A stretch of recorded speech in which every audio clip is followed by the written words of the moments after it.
This is Tim here from Your Six Studios. Today in this video, I'm going to show you how to change your ringtone on your Android phone. So you can use some applications like Zedge, and you can go to the website Pixabay to go ahead and get custom music and stuff like that. But on this one, I can just go to Set as Ringtone.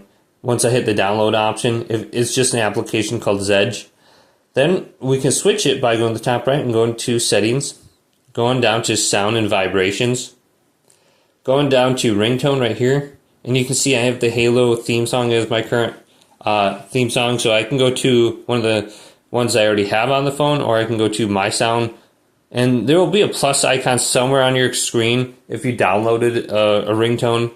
You can switch between it, so you can just tap it and it'll apply it. But we can go to the plus icon here. And I can see I have the downloads folder right here if I downloaded something like an audio. Well, I have Zedge right here as well. I can just go ahead and select that song and switch it over to that specific ringtone now.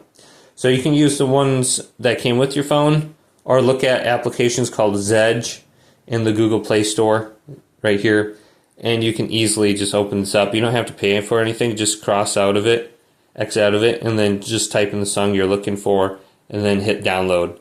So very easy to do. Hopefully this video did indeed help you out.